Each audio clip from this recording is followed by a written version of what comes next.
Alhamdulillah nahmaduhu wa nasta'inuhu wa nastaghfiruh wa na'udzu billahi min shururi anfusina wa min sayyiati a'malina. Man yahdihillahu fala mudilla lahu wa man yudlil fala hadiya lahu. Ashhadu an la ilaha illallah wahdahu la syarika lah wa ashhadu anna Muhammadan abduhu wa rasuluh la nabiyya ba'dah. Allahumma salli ala nabiyyina Muhammad wa ala alihi wa sahbihi ajma'in, amma ba'd. Hadirin dan hadirat serta para pemirsa yang saya hormati, Assalamualaikum warahmatullahi wabarakatuh.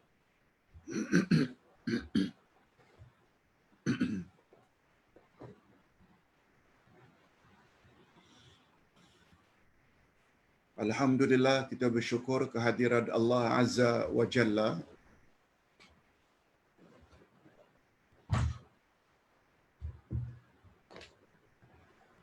Berkat taufiknya kita dapat meneruskan lagi majlis ilmu kita dengan tafsir juz yang pertama. Berdasarkan kitab tafsir Al-Furqan, bermula dari halaman 107 yang akan menafsirkan ayat 40 hingga 44 di bawah tajuk Perintah dan larangan Allah kepada Bani Israel. Perintah atau suruhan dan larangan daripada Allah terhadap Bani Israel. Siapa Bani Israel? Kita akan kupas nanti di dalam tafsir pada pagi ini.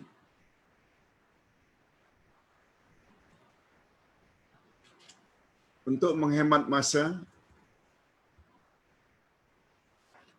kita tangguh bacaan ayat dan terjemahan harfiahnya,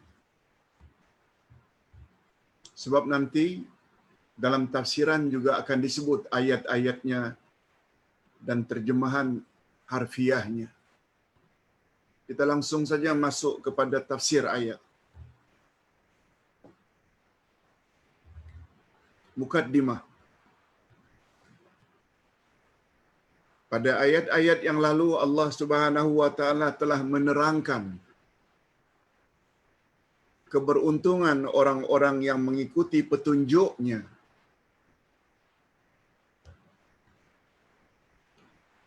Allah dah jelaskan bahwa mereka tidak perlu takut menghadapi masa depan, antara lain sakaratul maut,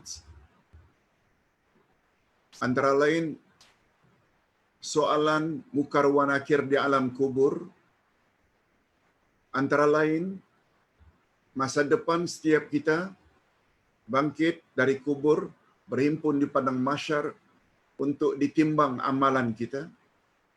Selanjutnya meniti siratal mustaqim menuju syurga, sampai ke destinasi syurga atau jatuh di tengah jalan. Tak payah takut menghadapi itu semua, sebab itu future kita. Dan kita juga tidak perlu bersedih hati terhadap dunia yang kita tinggalkan. Kita ada keluarga, kita ada bisnes, lalu kita tinggalkan. Tak perlu bersedih hati. Tapi dengan syarat, mesti ikut petunjukku. Sebagaimana yang Allah sebutkan pada ayat 38, iaitu dua ayat sebelum ayat yang akan kita tafsirkan ini, ayat 40, ayat 38 menyebut, A'udzubillahi minasyaitanirrajim.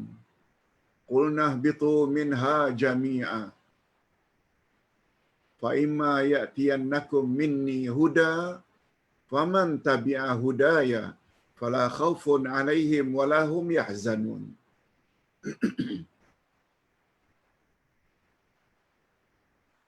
Turunlah kamu semua dari syurga ini.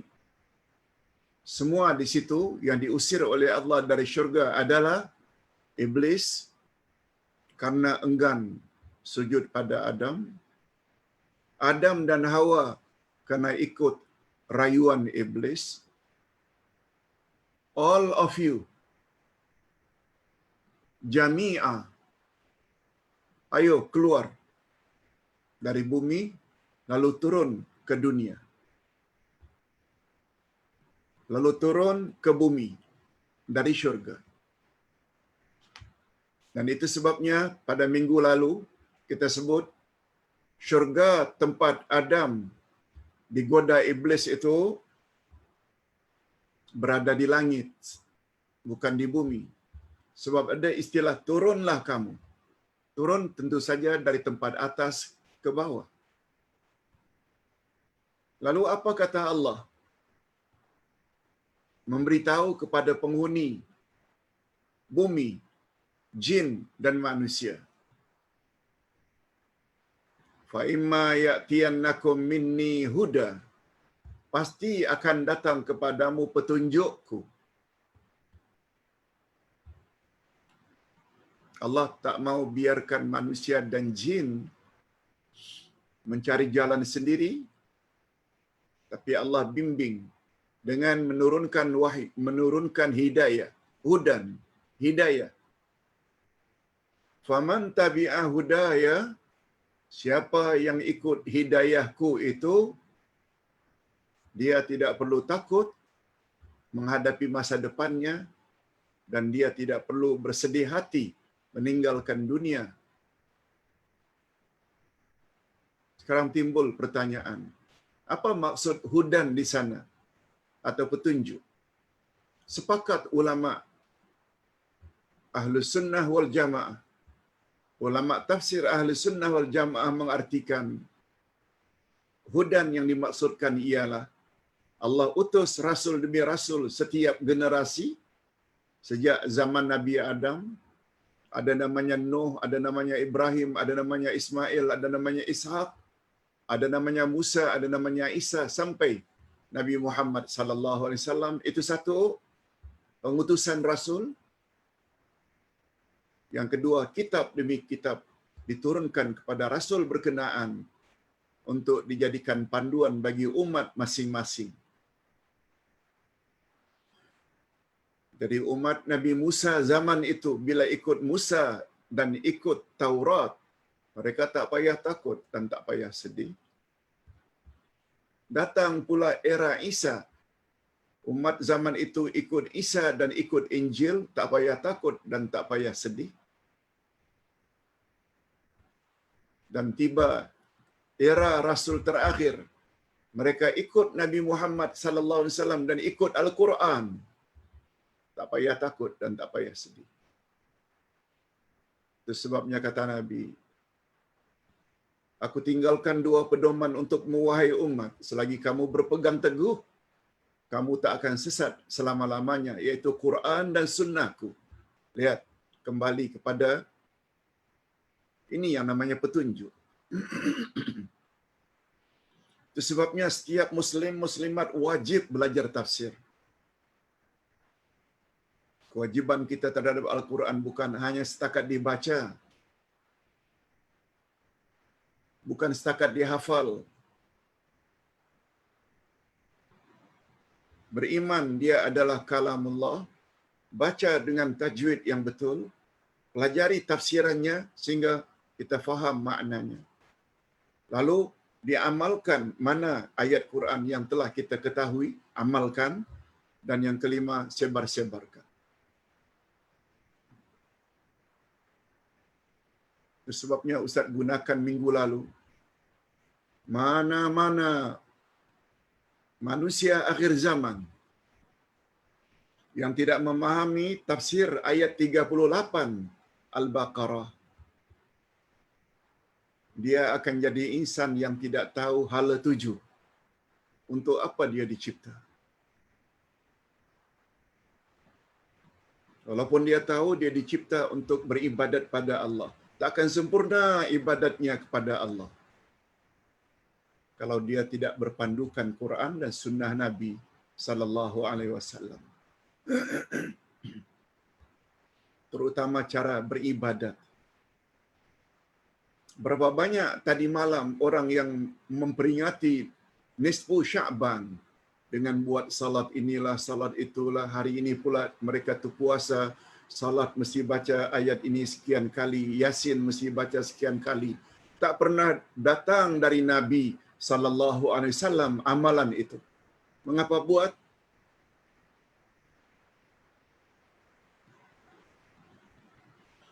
Biarlah berlalu-berlalulah. Bukan bermakna malam nisfu Sya'ban tidak boleh beribadat. Beribadatlah macam malam-malam biasa. Okey.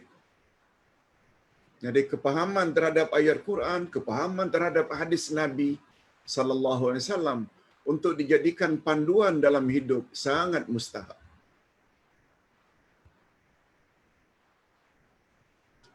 Kita teruskan. Pada ayat-ayat yang lalu Allah telah menerangkan keberuntungan orang-orang yang mengikuti petunjuknya. Sebagaimana yang Ustaz sebutkan tadi.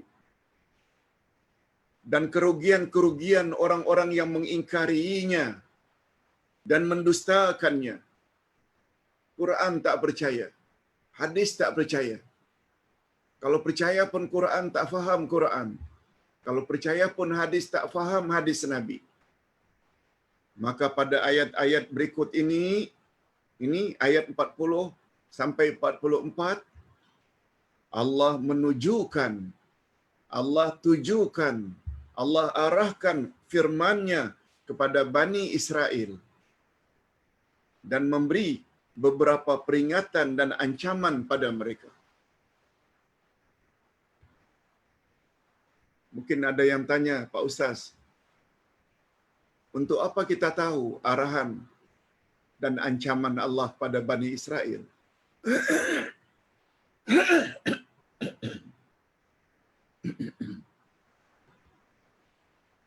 Bila itu pertanyaannya, ini jawabannya. Kaedah dalam ilmu tafsir, al-ibrah bi'umumil alfaz, la bi khususil asbab. Segala pengajaran yang ada dalam Al-Quran adalah seumum lafaznya. Dia bukan khas untuk orang-orang yang karenanya ayat itu diturunkan. Betul? Ayat ini diturunkan sempena arahan dan larangan Allah kepada Bani Israel, tapi pengajaran ayat ini untuk semua, termasuk umat Nabi Muhammad sallallahu alaihi wasallam. Ini ayatnya. A'udzu billahi minasyaitonir rajim. Ya bani Israil adhkuru ni'mati allati an'amtu 'alaikum wa aufu bi ahdi ufi bi ahdikum wa iyaya farhabun.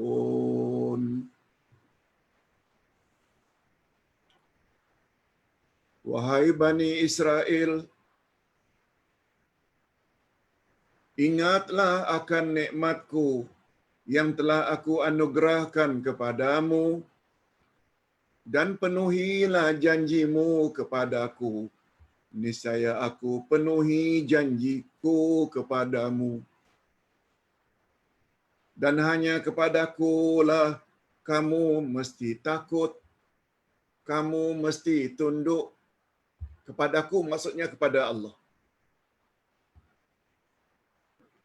Lihat, walaupun ayat ini ditujukan pada Bani Israel, ayat ini diawali dengan ya Bani Israel. Bukan ya ayuhan nas. Bukan ya ayuhalladzina amanu. Bukan ya ayyuhalladzina kafaru, tapi Allah tujukan kepada Bani Israel. Ya Bani Israel. Okey.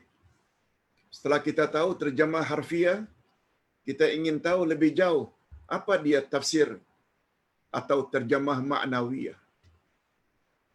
Kita baru dapat mengambil kesimpulan dengan sempurna bila tahu terjemah maknawiyah atau bahasa lainnya tafsirnya. Ini tafsirnya.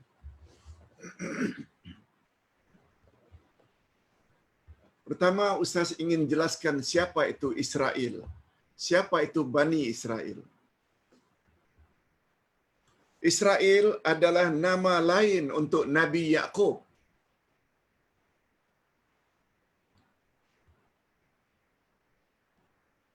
Nabi Yaqub, selain namanya Yaqub, dia juga dipanggil dengan Israel. Israel pula maknanya adalah Abdullah. Dia berasal daripada Israel atau Israel. El itu adalah Tuhan. Israel, hamba Tuhan. Sama dengan makna Abdullah, hamba Allah. Atau makna lain, Safwatullah, iaitu orang yang menjadi pilihan Allah. Manusia terpilih. Itu Safwatullah. Itu sebabnya Nabi pernah menyebut, nama yang paling baik adalah Abdullah. Abdullah ini, bahasa Hebrew atau Ibrani, Israel.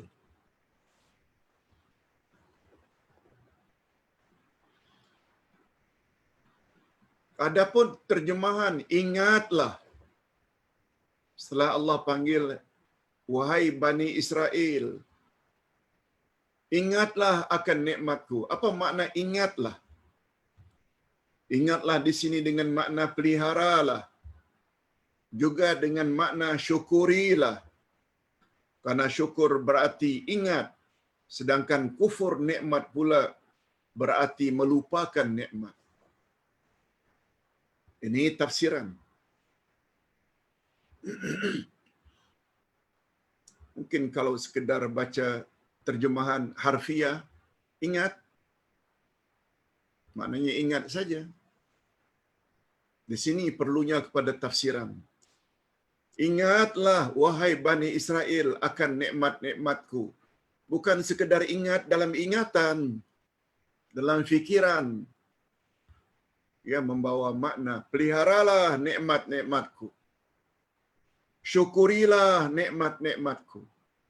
Sebab bila kita syukuri nikmat, bermakna kita ingat pada Allah. Sedangkan bila tidak kita ingati nikmat Allah, bermakna kita melupakan nikmat Allah.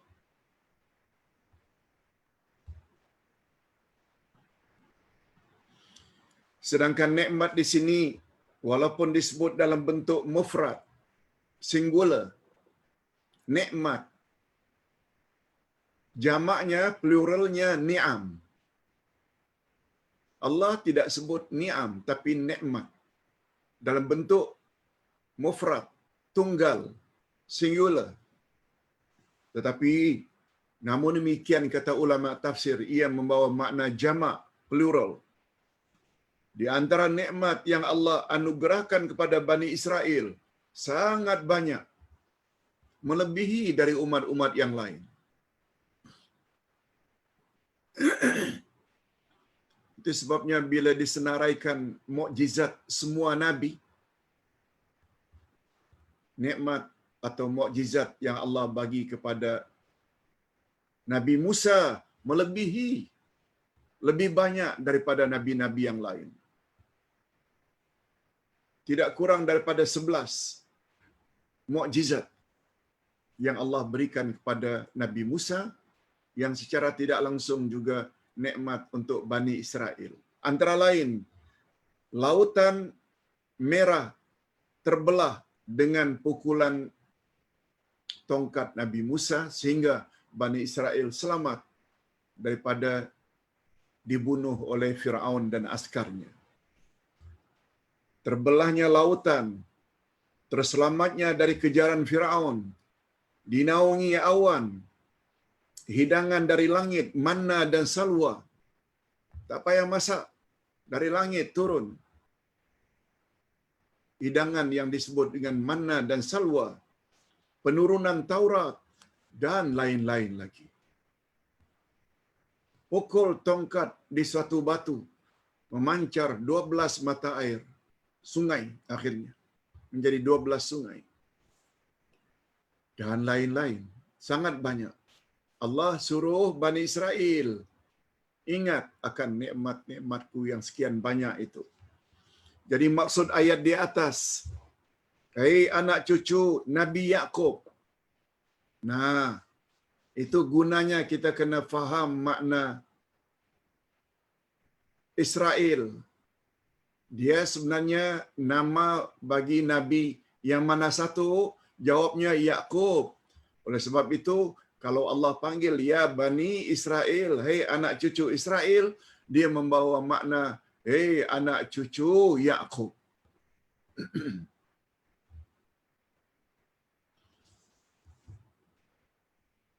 Sebagaimana kita umat manusia semuanya dipanggil oleh Allah, ya Bani Adam.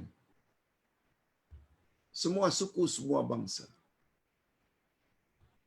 Tapi Yaqub, dia tidak termasuk Arab. Juga tidak termasuk kita pada asalnya. Orang Nusantara, orang Melayu.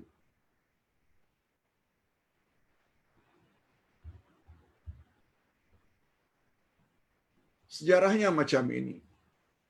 Setelah Adam, 1000 tahun kemudian muncul Nabi Nuh. Setelah 1000 tahun Nabi Nuh, muncul Nabi Ibrahim. Nabi Ibrahim, semua kita tahu, nama anaknya yang popular ada 2. Ismail dan Ishak. Ismail anak yang tertua dibawa ke Mekah. Akhirnya kawin dengan Bani Jurhum, dapatlah bangsa Arab. Yes, ini jalur Arab dari Ismail. Ishak pula berada di Palestin. Ishak. Di antara anak Ishak namanya Yaqub. Nah, Yaqub pun daripada Ibrahim juga, tapi dari jalur Ishak. Arab dari jalur Ismail. Ishak yang nama lainnya Israel dari jalur, Yaqub yang nama lainnya Israel dari jalur Ishak. Dengan kata lain, bangsa Arab dengan bangsa Bani Israel sebenarnya cousin, sepupu dari datuk yang sama, yaitu Ibrahim. Itu sebabnya disebut di sini. Jadi maksud ayat di atas, hei anak cucu Nabi Yaqub, peliharalah dan syukurilah nikmat-nikmat yang telah aku anugerahkan kepadamu, yaitu dengan memenuhi segala janjimu kepadaku. Jika kamu berbuat demikian, niscaya aku akan memberi ganjaran setimpal untukmu, dan hanya kepadakulah kamu mesti takut. Begitu arahan Allah kepada Bani Israel. Menurut Abdul Rahman As-Sa'di dalam kitab tafsirnya Kalam Al-Mannan, ingatlah dalam ayat ini mencakupi makna iktiraf atau membuat pengakuan dengan hati, memuji dengan lisan, alhamdulillah, terhadap segala nikmat yang Allah anugerahkan. Iktiraf dalam hati bahawa nikmat itu datangnya daripada Allah, dan mempergunakan nikmat dengan anggota pada jalan-jalan yang disukai dan diredai oleh Allah. Itu namanya syukur. Ini sesuai dengan pandangan Imam Al-Ghazali. Apa kata Imam Al-Ghazali?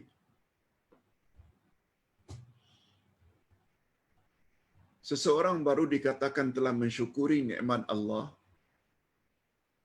bila memenuhi 3 rukun. Rukun pertama, bila dapat nikmat, ucap dengan lidah, Alhamdulillah, lisan. Rukun yang kedua, iktiraf, pengakuan dalam hati. Sebenarnya nikmat itu datang daripada Allah. Walaupun kita terima dari tangan seseorang, dari ayah ke, dari ibu ke, dari suami ke, dari bos ke, tempat kita bekerja, majikan, mereka sebenarnya hanya penyalur saja. Rezeki sebenarnya daripada Allah. Ini sebenarnya makna Allahus Samad. Allah sumber rezeki. Cuma diterjemahkan secara bebas, Allah tempat kita meminta. Sebenarnya As-Samad itu maknanya penutup. Penutup segala keperluan dan hajat umat adalah Allah. Itu makna As-Samad. Nanti kita belajar makna As-Samad dalam Al-Asma'ul Husna. Pertama, ucap dengan lidah, itu rukun pertama syukur. Yang kedua, rukun syukur iktiraf, mengakui dalam hati bahawa nikmat itu pada hakikatnya datang daripada Allah. Dan yang ketiga, ini yang paling penting, gunakan nikmat tersebut pada jalan yang Allah redha. Ucap Alhamdulillah bila dapat anak dan cucu. Iktiraf dalam hati bahawa anak dan cucu yang kita dapati itu adalah dari Allah. Bukan daripada usaha kita dengan kahwin. Bukan usaha anak kita dan menantu dapat cucu. Mereka hanya penyebab saja. Iktiraf bahawa anak cucu datangnya daripada Allah. Walaupun ucap Alhamdulillah beribu kali, walaupun iktiraf dalam hati bahawa anak cucu pemberian daripada Allah, masih belum lagi dianggap bersyukur terhadap Allah karena mendapat anak cucu. Andai kata anak cucu tidak dibimbing menjadi anak-anak yang diridai oleh Allah. Itu sebabnya beri pelajaran anak cucu tak cukup pelajaran akademik sahaja.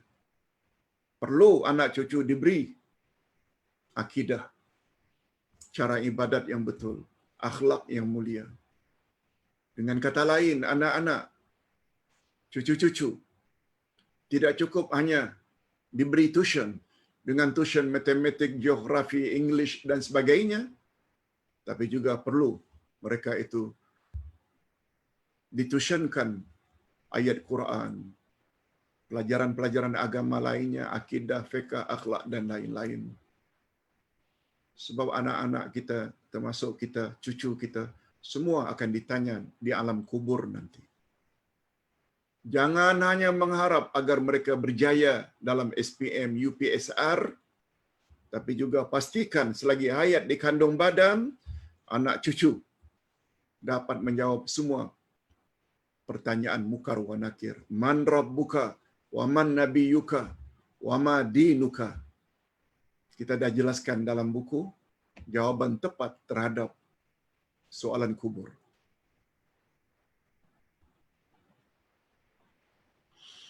Kerja ulama tidak lain, tidak bukan cuba menerangkan dengan ikhlas supaya kita bukan hanya selamat di dunia, tapi selamat di akhirat.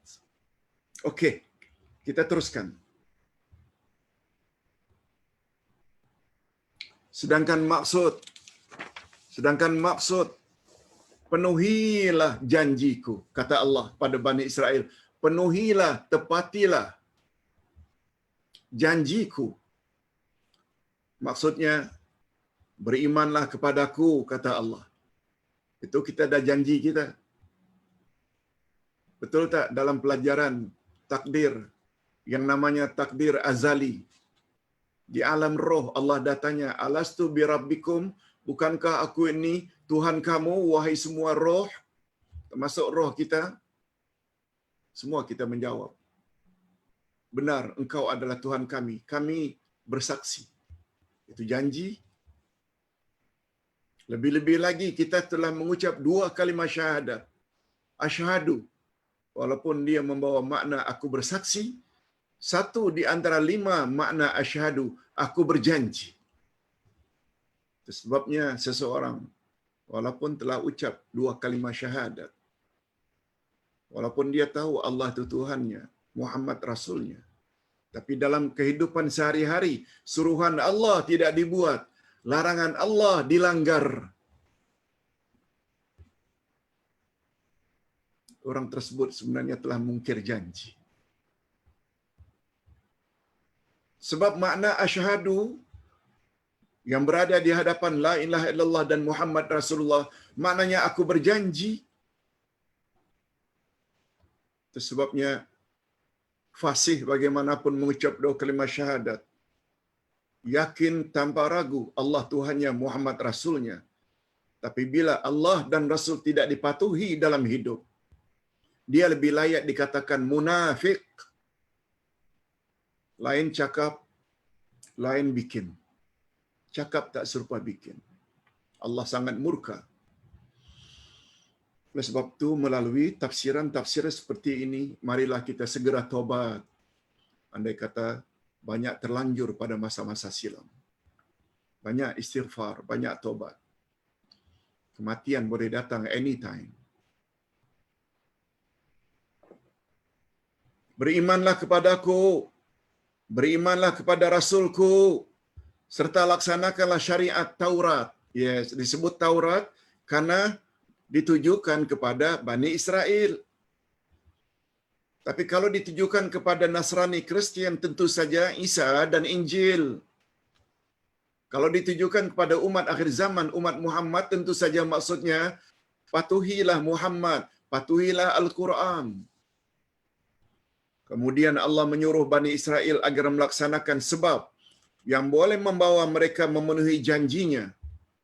Apa dia cara yang paling tepat untuk melaksanakan janji kita dengan Allah? Tak kiralah umat Yahudi ke, Nasrani ke, umat Muhammad, tip yang paling utama adalah takut pada Allah. Apa sebab, Pak Ustaz? Kami semua takut pada Allah. Takut bukan dakwaan mulut. Takut mesti dibuktikan. Sebab satu perkara yang tak dapat dinafikan. Buruh, mat, pembantu rumah, takut pada majikan. Apa ekoran rasa takutnya pada majikan? Dia akan buat apa yang majikan suruh. Dia akan jauhi apa majikan larang. Macam itu prinsipnya. Takut pada Allah mesti akan membuahkan atau menyerlahkan ketaatan kita kepada Allah. Kita akan buat apa yang Allah suruh. Kita akan jauhi apa yang Allah larang. Walaupun kita jauh berada di overseas, jauh dari pandangan orang-orang yang kita kenal. Sebab apa? Kita bukan takut manusia. Yang kita takut adalah Allah. Betul tak Allah tahu segala-galanya? Nah, di sinilah perlunya kita belajar Al-Asma'ul Husna. Kalau kita belajar Al-Asma'ul Husna, pasti kita akan jadi insan yang merasa diri kerdil, kecil sangat di hadapan Allah yang Maha Agung. Kita tidak akan sombong. Yes. Okey. Nah, sekarang kita sambung dengan ayat berikut. Wa aminu bima nazaltu musaddiqan lima ma'akum wa la takunu awwala kafirin bih wa la tashtaru bi ayati thamanan qalila wa iyaya fattaqun. Dan berimanlah kamu kepada apa yang telah aku turunkan. Nah, di sini maksudnya apa yang aku turunkan adalah Al-Quran. Walaupun kamu Bani Israel, setelah datang Nabi Muhammad, kamu mesti terima Muhammad, kamu mesti terima Al-Quran. Dan janganlah kamu menjadi orang pertama kafir kepadanya. Jangan jadi orang yang pertama kafir kepadanya. Bolehnya itu Muhammad, bolehnya itu Al-Quran. Jangan jadi orang pertama yang ingkar terhadap Nabi Muhammad atau Al-Quran. Janganlah kamu menukarkan ayat-ayatku dengan harga yang rendah dan hanya kepada akulah kamu bertakwa. Masya Allah. Ayat ini mengandungi banyak sangat pengajaran. Antara lain, dalam ayat ini Allah menyuruh Bani Israel agar beriman kepada apa yang diturunkan kepada Nabi Muhammad sallallahu alaihi wasallam. Sebab kita kena tahu, agama langit cancel. Agama langit seperti Taurat, Injil itu agama langit. Agama bumi Hindu, Buddha, Majusi, sebab ia bukan dari langit dan dia tidak ada rasul.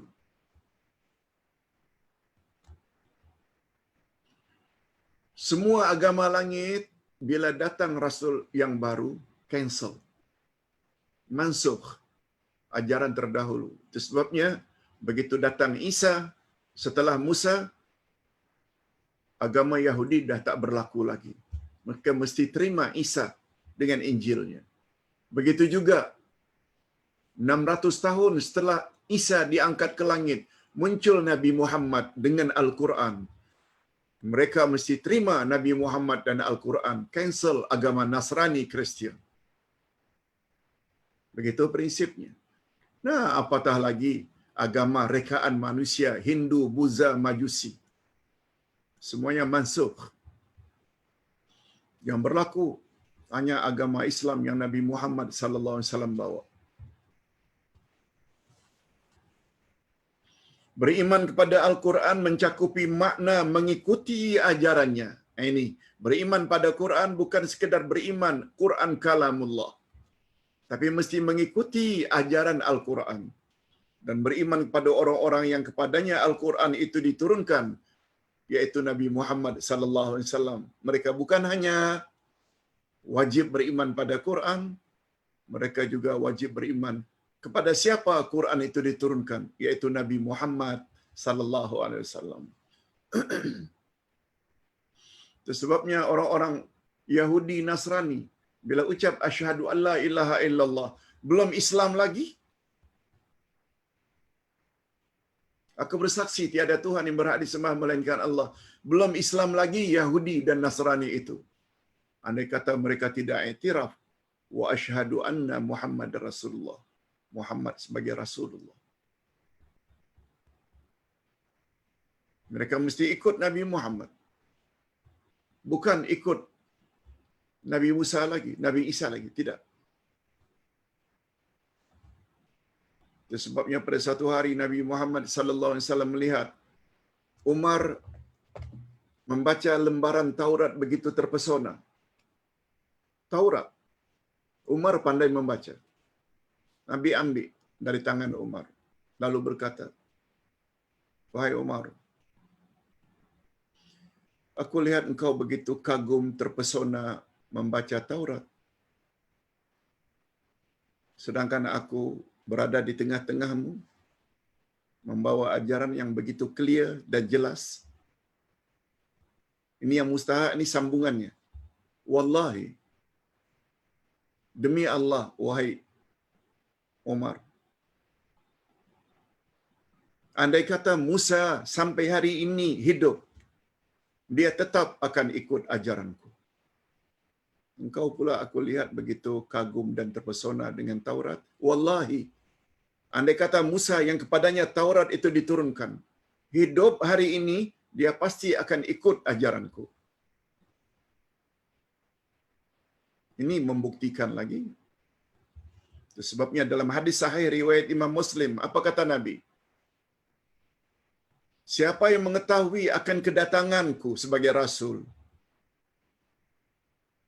lalu dia enggan mengikuti aku, walaupun dia Yahudi dan Nasrani, dakhalan nar. Yahudi dan Nasrani itu akan masuk neraka karena tidak mau ikut aku. Yes. Hadis sahih riwayat Imam Muslim.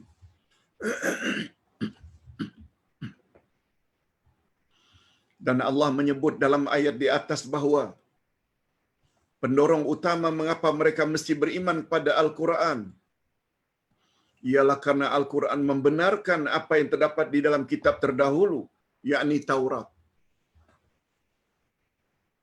Al-Quran, itu sebabnya Al-Quran dipanggil Muhaimin. Muhaimin maknanya jadi kayu pengukur. Semua kandungan utama kitab-kitab terdahulu, Taurat, Injil, ada dalam Quran secara garis besarnya. Dengan kata lain, Quran membenarkan kitab Taurat dan Injil. Tapi ingat yang original. Bahkan tidak bercanggah sedikit pun. Tetap sembahlah Allah yang Maha Esa. Atas dasar itu, maka tidak ada alasan bagi mereka untuk menolak Al-Quran. Malahan merekalah sepatutnya orang pertama yang akan menerima Al-Quran. Sepatutnya. Apa sebab? Nanti kita akan jelaskan sebabnya.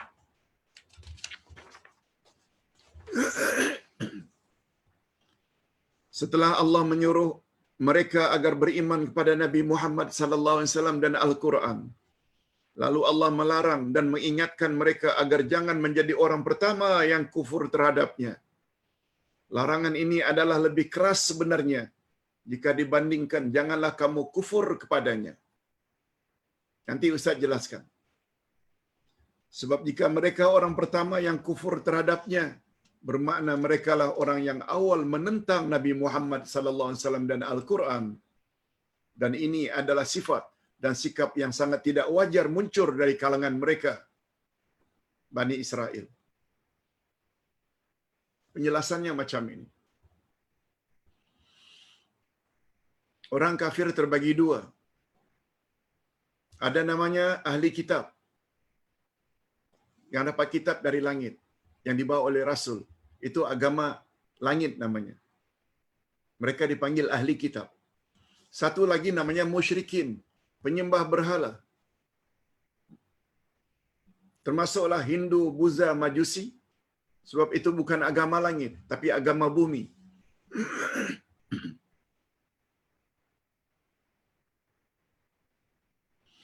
Karena Yahudi dan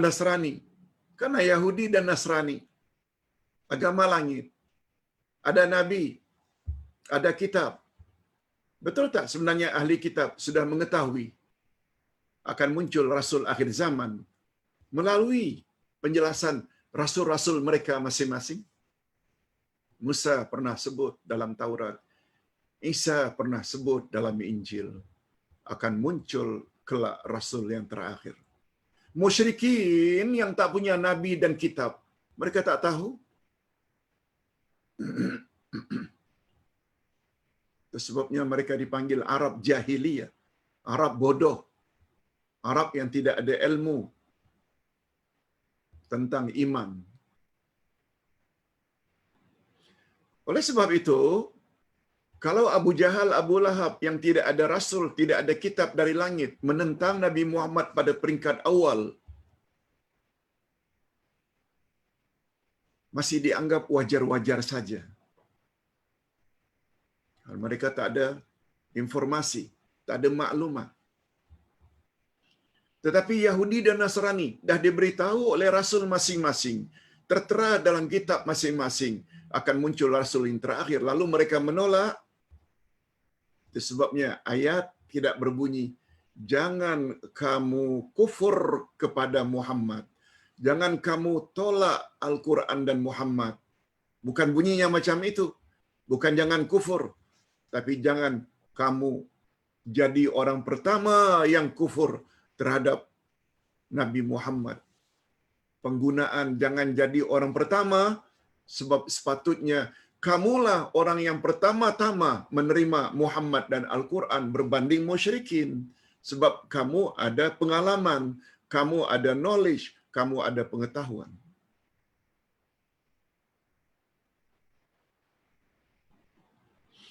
Itu sebabnya Ustaz selalu sebut, minta maaf, ini bukan menyindir. Al-Quran dengan tafsiran, ilmu akidah, ilmu tafsir, banyak kita dapati di sekitar Lembah Kelang. Kalau untuk konteks Malaysia ini, Kuala Lumpur dan Selangor. Banyak sangat orang-orang alim tentang Al-Quran dan Sunnah Nabi.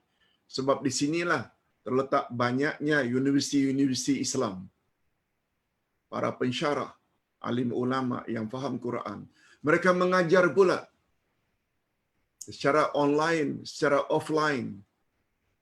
Mereka mudah pula untuk ditanya. Maknanya untuk mendapatkan maklumat tentang Quran dan Sunnah di Lembah Kelang adalah lebih mudah berbanding mereka yang berada di dusun-dusun, kampung-kampung, apalagi tidak sampai atau tidak ada internet, tidak ada wifi dan lain-lain, sehingga untuk mencari ilmu agak sukar.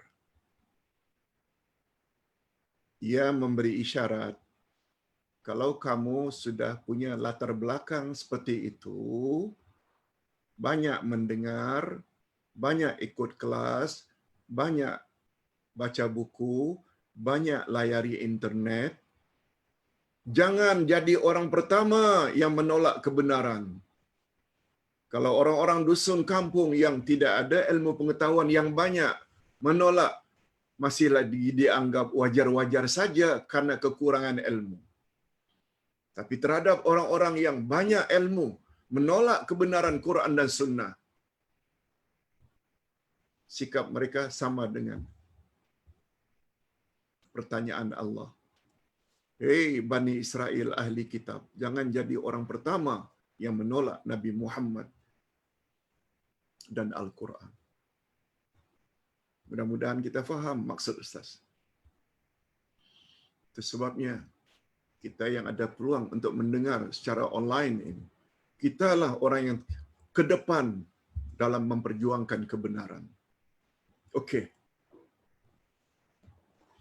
Kemudian Allah menyebut dalam ayat di atas penyebab utama mereka enggan beriman pada Nabi Muhammad dan Al-Quran karena mereka lebih memilih kehidupan yang rendah dan sementara, lalu meninggalkan kehidupan yang kebahagiaan yang abadi.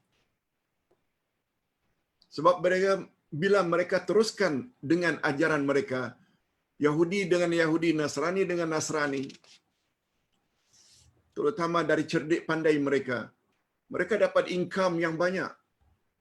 Mereka akan mendapat kedudukan sebagai leader daripada mereka punya follower. Tapi bila mereka semua ikut Nabi Muhammad, ikut Quran, hilanglah segala-galanya. Sebagai leader, dah tak bagi leader lagi, sudah jadi follower, pengikut.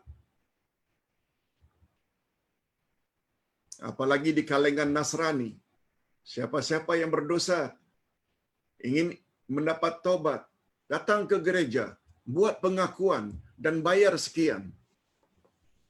Selesai dosanya. Itu pahaman Nasrani. Bila tidak ada Nasrani lagi, macam mana nak dapat income? Itu maksudnya. Itu maksud ayat. Mereka tidak mau ikut Nabi Muhammad sebab akan hilanglah semua pendapatan dan income mereka selama ini. Kemudian Allah menyuruh mereka agar bertakwa kepadanya, bukan kepada yang lain. Sebab jika mereka benar-benar bertakwa kepada Allah, maka sudah pasti mereka akan mendahulukan beriman kepada Allah daripada menukarkannya dengan harga yang rendah, yaitu kehidupan yang sementara ini. Berapa lamalah mereka boleh kaut dari mereka punya follower, duit? Berapa lamalah mereka boleh menjadi leader dari kalangan followernya? Paling-paling 50 tahun, 10 tahun, 60 tahun, 70 tahun. Kemudian berakhir, neraka menunggu di bawah. azab kubur menunggu apabila dah mati. Dan ini memberi isyarat bahawa jika seseorang dalam kehidupannya lebih mengutamakan kehidupan yang sementara di dunia dan mengabaikan ketentuan hukum hakam Allah yang dibawa oleh Rasulnya, maka itu bermakna bahawa takwa sudah luput dari orang tersebut. Nah, ini yang Ustaz maksudkan dari awal-awal lagi. Ayat ini bukan khas untuk Bani Israel saja. Bila umat akhir zaman tidak ada takut pada Allah, tidak ikut Nabi Muhammad, bermakna sifat takwa sudah tertanggal dari mereka. Sudah luput dari mereka. Sedangkan Allah sebut berkali-kali dalam Quran, uiddat lil muttaqin, syurga hanya untuk orang yang bertakwa. Takwa yang paling utama, taat Allah, taat Rasul. Berdasarkan ayat di atas, maka dapatlah disimpulkan beberapa perintah Allah kepada Bani Israel. Pertama, agar mereka beriman pada Quran. Yang kedua, agar jangan terburu-buru mengingkari Al-Quran. Yang ketiga, agar jangan menjual ayat-ayat Quran dengan harga yang sedikit. Yang keempat, agar mereka bertakwa hanya kepada Allah semata-mata. Kemudian Allah melarang Bani Israel dari dua perkara. Nah, apa dia dua perkara yang Allah larang tersebut? Yang juga sebenarnya Allah larang daripada kita. Pertama, jangan mencampur adukkan yang hak dengan yang batil. Sebagaimana penerangan kita beberapa hari yang lalu tentang kelebihan nisfu Sya'ban. Memang ada hadis yang menyebut Allah turun di malam nisfu Sya'ban. Lalu Allah mengampuni dosa-dosa. Hadis sahih. Tapi jangan lupa, juga hadis sahih riwayat Imam Bukhari. Allah turun ke langit dunia setiap malam. Setiap malam. Nak beramal, silakan di malam nisfu Sya'ban. Tapi yang namanya amal-amal khas, sebagaimana yang direka-reka, itu maknanya kita dah mula campurkan mana hadis sahih dan mana hadis yang tidak sahih. Bahaya sifat itu. Bahaya sifat itu. Ustaz tak pernah melarang orang mengamalkan atau beramal di malam nisfu Sya'ban. Tak pernah. Hanya saja beramal jugalah di malam-malam yang lain. Jangan hanya fokus malam itu sahaja. Itu saja. Apalagi mereka-reka pula, kononnya ada kelebihan puasa pada hari ini.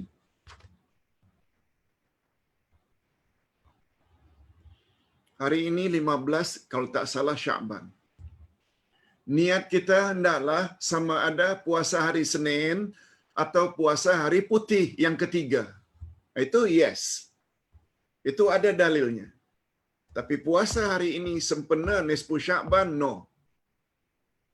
Apalagi ada hadis Nabi yang menyebut, bila sampai pertengahan Sya'ban, hendaklah kamu jangan berpuasa lagi. Maknanya orang yang tak pernah berpuasa, jangan puasa bermula daripada pertengahan Sya'ban ini. Kecuali, ini kecuali orang yang dah terbiasa buat Senin Kamis, Senin Kamis, Senin Kamis, mereka boleh teruskan sampai penghujung Sya'ban.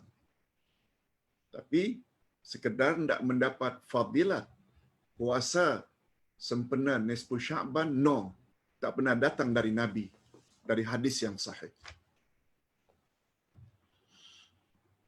Selanjutnya, yang kedua, jangan menyembunyikan yang hak. Mana yang benar, katakan saja. Kalau hadis itu palsu, katakan palsu. Kalau hadis itu daif, katakan daif. Kalau hadis itu sahih, katakan sahih. Jangan segan-segan dengan manusia. Segan dan takutlah kepada Allah, takutlah kepada Rasul sallallahu alaihi wasallam. Itu sebabnya pada ayat berikut Allah berfirman, "Wala talbisu wala talbisul haqqa bil batil wa taktumul haqqa wa antum ta'lamun." Janganlah kamu mencampur adukkan yang hak dengan yang batil. Dan janganlah kamu menyembunyikan yang hak itu sedangkan kamu mengetahui. Kalau kita dah tahu itu yang benar, sampaikan. Orang mau terima ke tak mau terima itu urusan mereka. Ahli kitab dan ahli ilmu. Ini dia. Ahli kitab yang pernah dapat kitab dari langit, ahli ilmu, orang yang cendekiawan, golongan intelektual, sebenarnya memiliki beberapa keistimewaan berbanding musyrikin, bukan ahli kitab, berbanding orang-orang yang tidak berilmu. Apa keistimewaan mereka? Dua. Pertama, kemampuan membezakan yang hak dengan yang batil. Kemampuan membezakan mana yang betul, mana yang salah. Itu biasanya sudah menjadi budaya atau tabiat orang-orang para cendekiawan, para intelektual.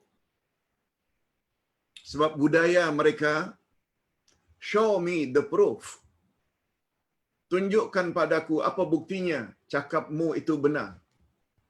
Mereka biasanya punya sifat seperti itu.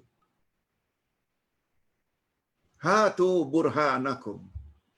Dalam istilah Al-Quran, datangkan kepadaku bukti-bukti kebenaranmu. Orang cendekiawan macam itu. Beza dengan orang jahil, terima saja. Mencawan saja. Semua yang dituang oleh tuan gurunya. Ada dalil ke, tak ada dalil ke, ikut saja. Itu yang namanya taklid. Dan taklid itu maknanya tali pengikat leher lembu yang ditucukkan di hidung lalu dibawa oleh penggembala ke mana yang dia suka. Dan lembu tak pernah tanya, tuan, kamu nak bawa aku ke mana? Nak. Itu sebabnya mana-mana manusia bila ikut saja, tak perlu mengetahui ada dalil ke tak ada dalil, pokoknya guru cakap, minta maaf, lembu lah tu. Itu sebabnya ada istilah dalam masyarakat, oh dia itu tak ubahnya seperti lembu yang ditarik hidungnya.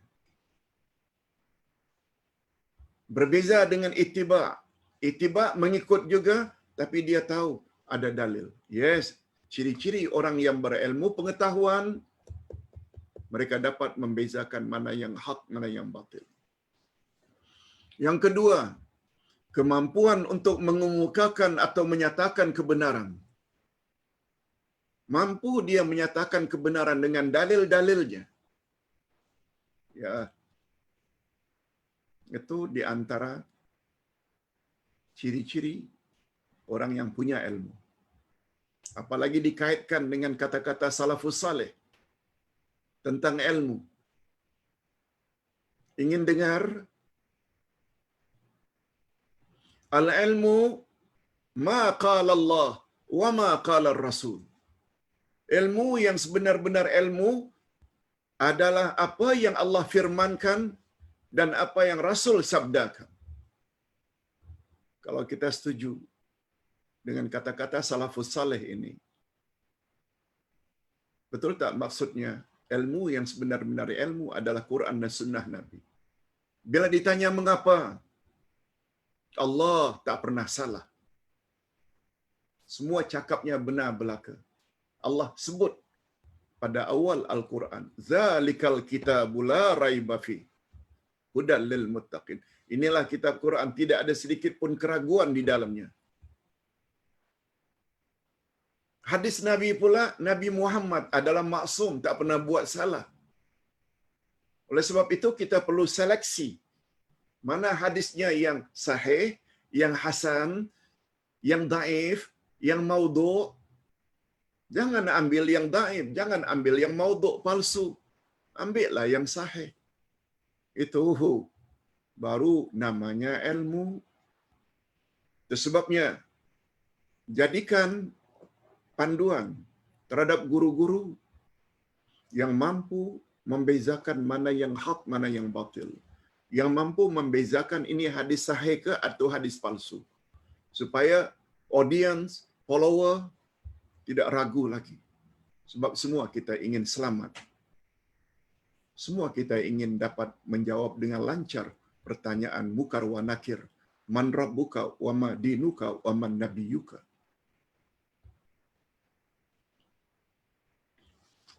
Dan dengan dua kemampuan tersebut,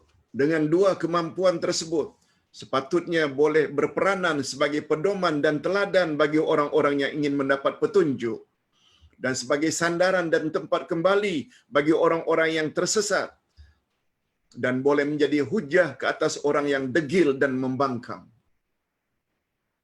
Oleh itu, sekiranya ahli kitab dan ahli ilmu melaksanakan keistimewaan tersebut sebagaimana semestinya, maka merekalah sebenarnya khulafaur rasul. Khulafaur rasul, pengganti-pengganti para rasul.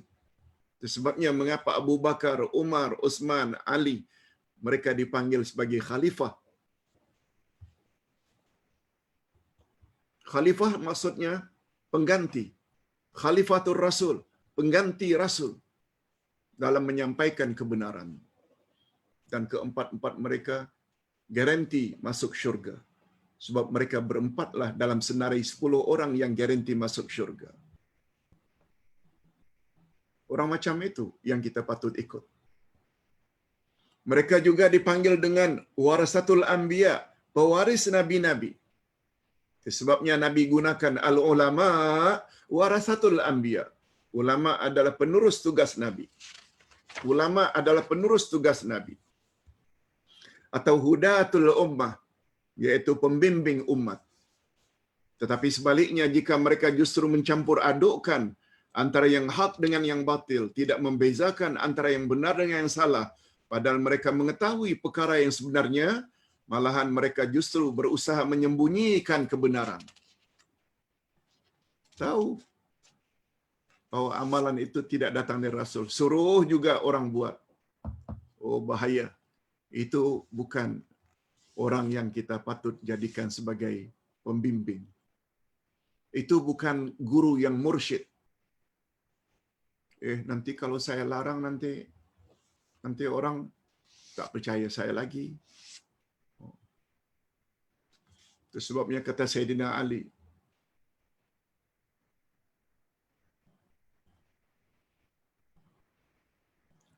kembali kepada kebenaran. Al-audah ilal haq, ar-ruju'u ilal haq, kembali kepada kebenaran adalah lebih baik daripada berterus-terusan di dalam kesesatan.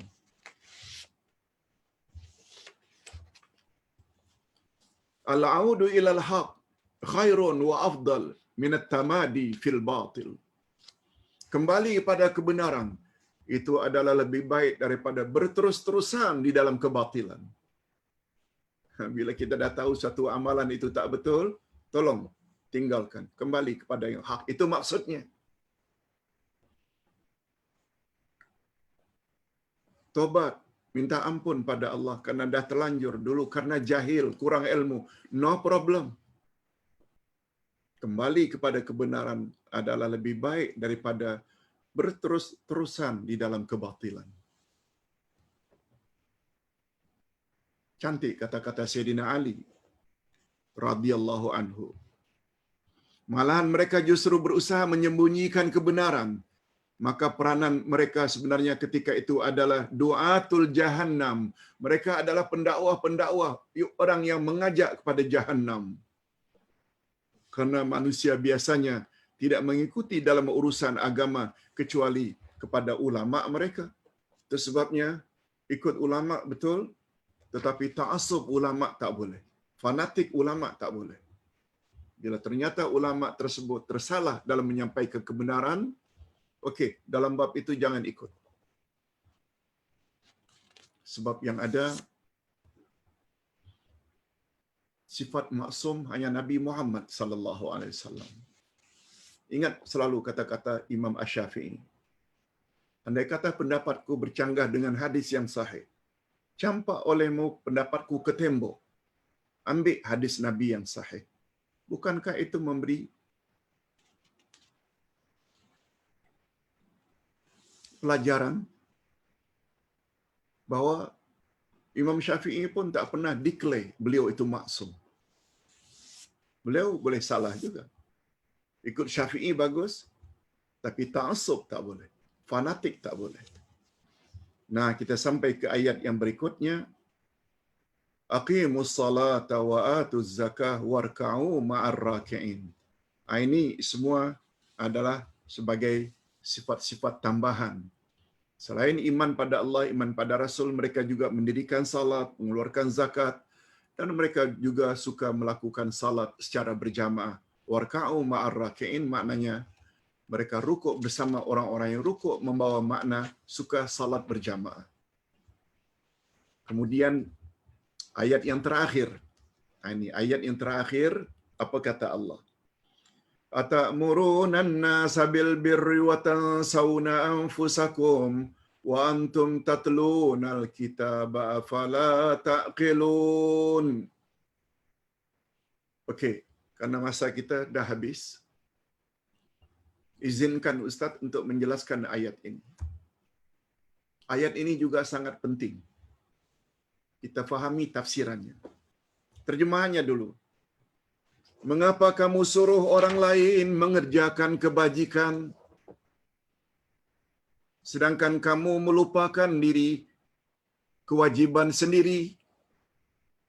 Padahal kamu membaca Alkitab, Taurat, maka tidakkah kamu berfikir? Ustaz tafsirkan secara bebas. Allah tanya kepada Bani Israel, apakah kamu menyuruh orang lain berbuat kebajikan, sedangkan kamu melupakan dirimu sendiri? Afala taqilun, apakah kamu tak ada akal? Itu maknanya. Apa kamu tak berfikir? Bahasa kasarnya, kamu tak ada otak ke? Ulama Yahudi, Nasrani, Bani Israel. Tafsirannya macam ini.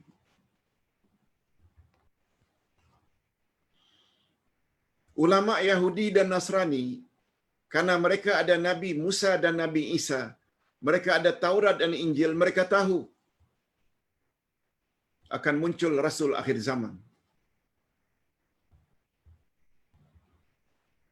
Oleh sebab itu, pada saudara mara mereka, ibu bapa mereka, anak mereka, cucu mereka, ikut Muhammad. Dia itu Rasul yang sebenar. Itu maksudnya, apakah kamu suruh orang lain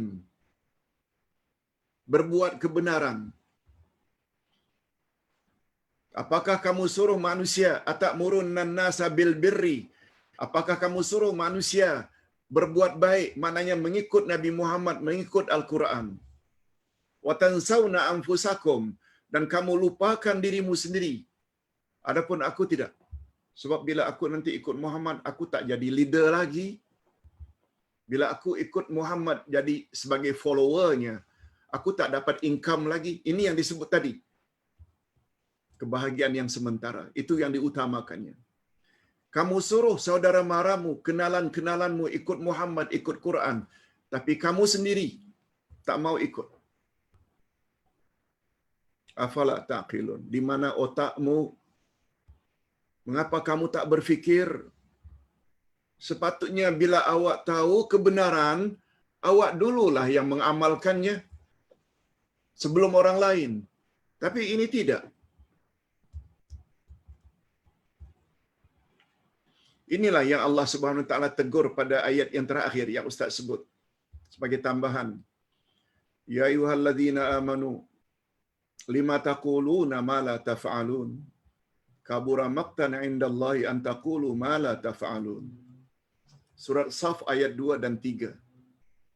Coba dengar baik-baik. Orang-orang yang beriman, mengapa kamu mengatakan apa yang tidak kamu perbuat? kamu suruh orang lain ikuti kebenaran, tapi kamu sendiri tak buat, mengapa? Amat besar kebencian di sisi Allah bahwa kamu mengatakan apa yang kamu tidak kerjakan. Itu sebabnya apabila pelajaran pagi ini dirasakan tepat, bukan saja kita baca kitab yang Ustaz tulis, juga dengar penjelasannya, dan kita rasa sangat tepat, kita kena amalkan. Setelah itu baru share dengan saudara mara dan kawan-kawan supaya sama-sama mendapat manfaat dunia dan akhirat. Apa kebenaran yang kita telah tahu, sampaikan kepada orang lain, itu maknanya kita dapat teguran macam teguran Allah tadi kepada pendeta Yahudi, Nasrani. Apakah kamu ajak orang lain berbuat baik, kamu lupa dirimu sendiri? Jangan macam itu. Kalau kita amalkan sendiri tidak mau share, juga termasuk orang yang rugi. Nah, di mana ruginya Pak Ustaz? Sebab saya sudah mengamal pun kebenaran. Lihat surat Wal-Asri. Innal insana lafi khusrin. Sesungguhnya manusia dalam kerugian, kecuali illal ladzina amanu, mereka yang ada iman. Iman ini baru sempurna bila ditopang oleh 3 knowledge. Ma'rifatullah, ma'rifatun Nabi, ma'rifatud dinil Islami. Kenal Allah, kenal Rasul, dan kenal selok-belok agama. Ini syarat pertama untuk lepas dari kerugian. Tak cukup. Yang kedua, wa'amilus salihat. Kamu mesti amalkan secara pribadi apa yang kamu sudah tahu tadi. Siapa Allah, siapa Rasul, apa dia kehendak agama yang kamu mesti lakukan, dan apa kehendak agama yang mesti kamu jauhi. Wa'amilus salihati. Belum cukup, masih ada 2 lagi. Wa tawasaw bil haq. Kamu hendaklah menyampaikan, berpesan-pesan kebenaran itu kepada orang lain. Sebar-sebarkan dengan makna lain dakwah. Tapi dakwah itu mesti bil haq, kebenaran yang awak dah timba, awak amalkan secara pribadi, sebar-sebarkan. Dan bila kita mula sebar-sebarkan, orang yang suka banyak, orang yang benci pun banyak. Salah-salah kita dipulaukan. Kesinilah perlunya kepada syarat yang keempat. Wa tawasaw bis sabr. Hendaklah kamu berpesan dengan sabar. Sabar maknanya menahan. Menahan bukan saja terhadap cacian orang. Bukan. Jangan give up. Bila dicaci kebenaran yang awak sampaikan. Sabar juga dituntut. Kalau orang puji, kalau orang sanjung, jangan sampai membesar diri, sombong, takabur, ria. No. Hanya sabar saja yang dapat menghalang manusia dari berbuat demikian. Sampai di sini dulu penjelasan Ustaz. Kita jumpa lagi esok insya-Allah dalam bab salat. Dalam bab salat. Cuma bagus juga kalau Ustaz berpesan, berhubung salat tidak banyak lagi, tinggal sedikit, buku pedoman salat. Sempena 2 minggu lagi kita akan masuk Ramadan.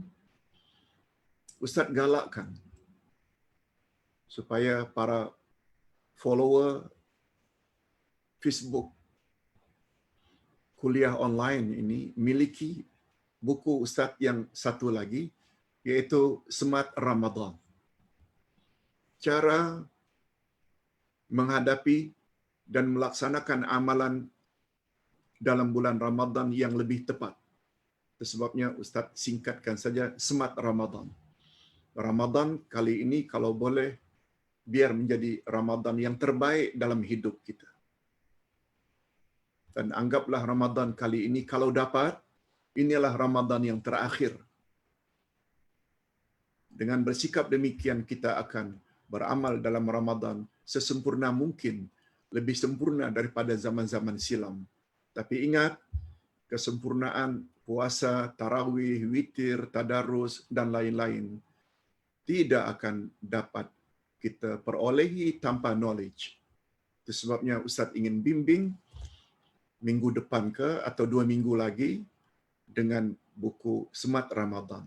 Tipis saja bukunya, kalau tak salah ada di sini. Yes. Ini bukunya. Semat Ramadan. Kita akhiri dengan doa. A'udzubillahi minasyaitonirrajim. Bismillahirrahmanirrahim. Alhamdulillahirabbil alamin wassalatu wassalamu ala asyrafil anbiya'i wal mursalin wa ala alihi wa sahbihi ajmain. Ya Allah, ya Tuhan kami, walaupun hanya 5 ayat yang kami pelajari pada hari ini, dari ayat 40 hingga 44, namun banyak sekali pengajaran yang dapat kami ambil daripada tafsirannya. Bagaimana seharusnya kami bersikap supaya senantiasa berada di dalam petunjuk-Mu. Kami dilarang oleh Allah, kami dilarang oleh-Mu, ya Allah, mengikuti kedegilan Bani Israel. Walaupun ada ilmu tapi tidak mau mengamalkannya. Kami juga tidak mau jadi orang-orang Bani Israel yang punya ilmu, yang hanya menyuruh orang lain tapi melupakan diri sendiri.